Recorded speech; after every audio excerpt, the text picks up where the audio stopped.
नमस्कार, मैं स्वतंत्र कुमार और आप सभी का स्वागत करता हूं आपके अपने चैनल शॉर्ट हैंड टीम पर।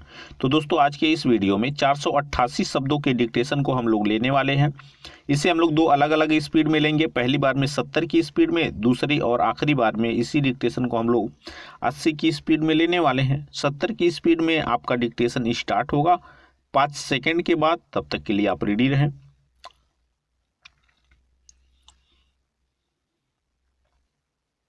स्टार्ट।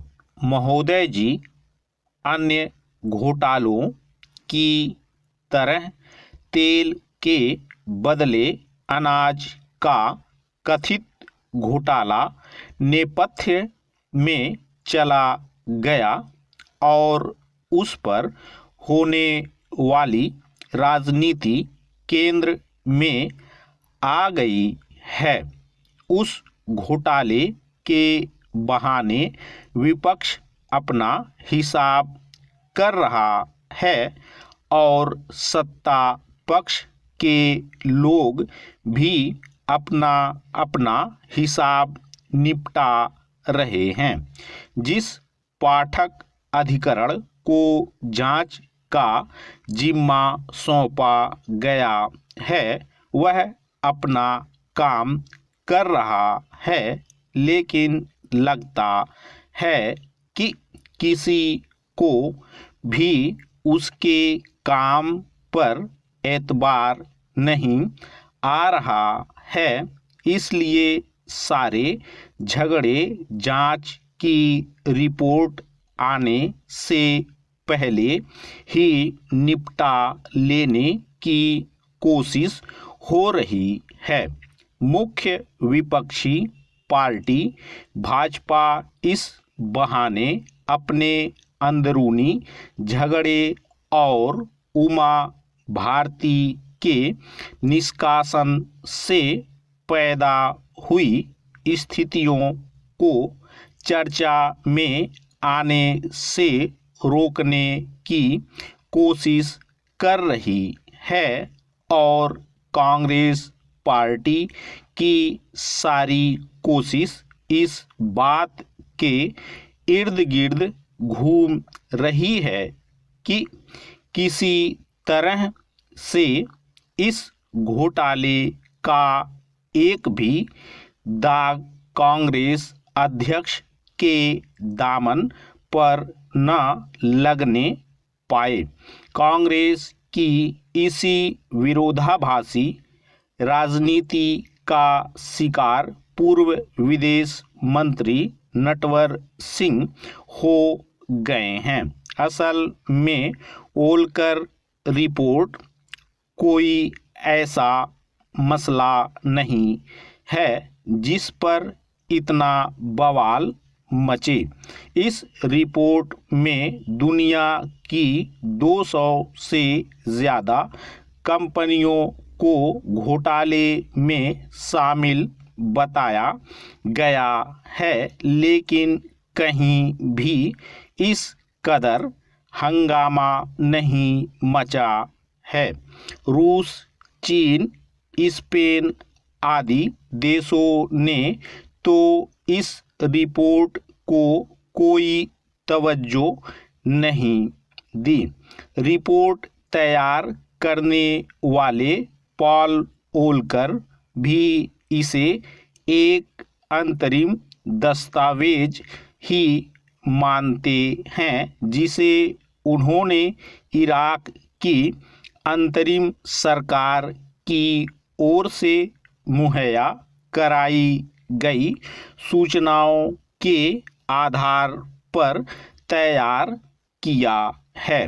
यह विवाद जिस मुकाम पर पहुंच गया है वहां इसे पहुंचाने में भाजपा से ज़्यादा खुद कांग्रेस पार्टी का हाथ है। एक तो कांग्रेस पार्टी अपनी अध्यक्ष की छवि को लेकर काफ़ी संवेदनशील हो गई है, इसलिए यह कोशिश होती रही कि इसके छींटे अध्यक्ष के दामन पर न पड़े। इसलिए पार्टी ने पहले तो नटवर सिंह को बचाने की कोशिश की, क्योंकि तब तक यह धारणा थी कि नटवर सिंह को हटाया गया तो यह सवाल उठेगा कि तेल का कूपन हासिल करने वाली कांग्रेस पार्टी की अध्यक्ष बेदाग कैसे हैं। जब विपक्ष ने यही सवाल उठाना शुरू कर दिया तो पार्टी में धारणा बनी कि सारा ठीकरा नटवर सिंह के सिर फोड़कर पार्टी को बचाया जाए। दूसरी बात यह भी है कि कांग्रेस के इतिहास में बहुत कम मौके ऐसे रहे हैं जब पार्टी का अध्यक्ष व प्रधानमंत्री अलग अलग व्यक्ति हों।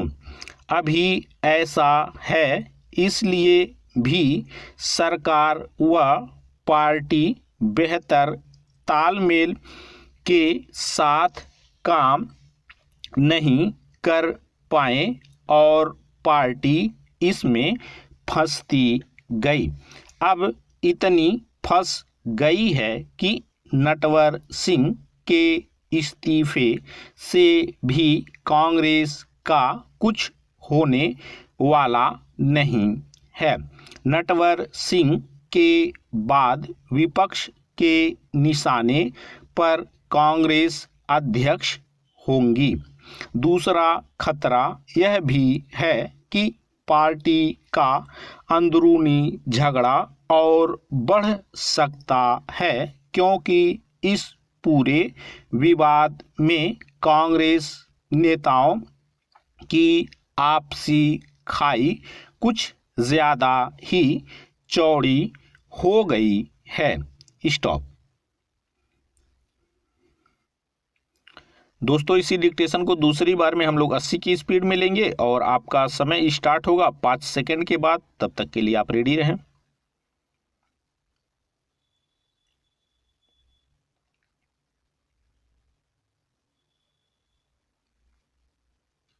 स्टार्ट।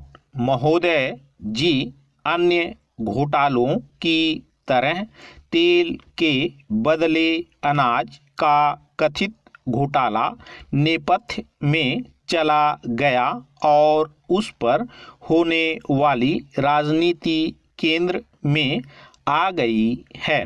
उस घोटाले के बहाने विपक्ष अपना हिसाब कर रहा है और सत्ता पक्ष के लोग भी अपना अपना हिसाब निपटा रहे हैं। जिस पाठक अधिकरण को जांच का जिम्मा सौंपा गया है वह अपना काम कर रहा है, लेकिन लगता है कि किसी को भी उसके काम पर एतबार नहीं आ रहा है। इसलिए सारे झगड़े जांच की रिपोर्ट आने से पहले ही निपटा लेने की कोशिश हो रही है। मुख्य विपक्षी पार्टी भाजपा इस बहाने अपने अंदरूनी झगड़े और उमा भारती के निष्कासन से पैदा हुई स्थितियों को चर्चा में आने से रोकने की कोशिश कर रही है और कांग्रेस पार्टी की सारी कोशिश इस बात के इर्द गिर्द घूम रही है कि किसी तरह से इस घोटाले का एक भी दाग कांग्रेस अध्यक्ष के दामन पर न लगने पाए। कांग्रेस की इसी विरोधाभासी राजनीति का शिकार पूर्व विदेश मंत्री नटवर सिंह हो गए हैं। असल में ओलकर रिपोर्ट कोई ऐसा मसला नहीं है जिस पर इतना बवाल मचे। इस रिपोर्ट में दुनिया की 200 से ज़्यादा कंपनियों को घोटाले में शामिल बताया गया है, लेकिन कहीं भी इस कदर हंगामा नहीं मचा है। रूस, चीन, स्पेन आदि देशों ने तो इस रिपोर्ट को कोई तवज्जो नहीं दी। रिपोर्ट तैयार करने वाले पॉल वोल्कर भी इसे एक अंतरिम दस्तावेज ही मानते हैं, जिसे उन्होंने इराक की अंतरिम सरकार की ओर से मुहैया कराई गई सूचनाओं के आधार पर तैयार किया है। यह विवाद जिस मुकाम पर पहुंच गया है, वहां इसे पहुंचाने में भाजपा से ज़्यादा खुद कांग्रेस पार्टी का हाथ है। एक तो कांग्रेस पार्टी अपनी अध्यक्ष की छवि को लेकर काफ़ी संवेदनशील हो गई है, इसलिए यह कोशिश होती रही कि इसके छींटे अध्यक्ष के दामन पर न पड़ें। इसलिए पार्टी ने पहले तो नटवर सिंह को बचाने की कोशिश की, क्योंकि तब तक यह धारणा थी कि नटवर सिंह को हटाया गया तो यह सवाल उठेगा कि तेल का कूपन हासिल करने वाली कांग्रेस पार्टी की अध्यक्ष बेदाग कैसे हैं। जब विपक्ष ने यही सवाल उठाना शुरू कर दिया तो पार्टी में धारणा बनी कि सारा ठीकरा नटवर सिंह के सिर फोड़ कर पार्टी को बचाया जाए। दूसरी बात यह भी है कि कांग्रेस के इतिहास में बहुत कम मौके ऐसे रहे हैं जब पार्टी का अध्यक्ष व प्रधानमंत्री अलग अलग व्यक्ति हों। अभी ऐसा है, इसलिए भी सरकार व पार्टी बेहतर तालमेल के साथ काम नहीं कर पाए और पार्टी इसमें फंसती गई। अब इतनी फंस गई है कि नटवर सिंह के इस्तीफे से भी कांग्रेस का कुछ होने वाला नहीं है। नटवर सिंह के बाद विपक्ष के निशाने पर कांग्रेस अध्यक्ष होंगी। दूसरा खतरा यह भी है कि पार्टी का अंदरूनी झगड़ा और बढ़ सकता है, क्योंकि इस पूरे विवाद में कांग्रेस नेताओं की आपसी खाई कुछ ज़्यादा ही चौड़ी हो गई है। स्टॉप।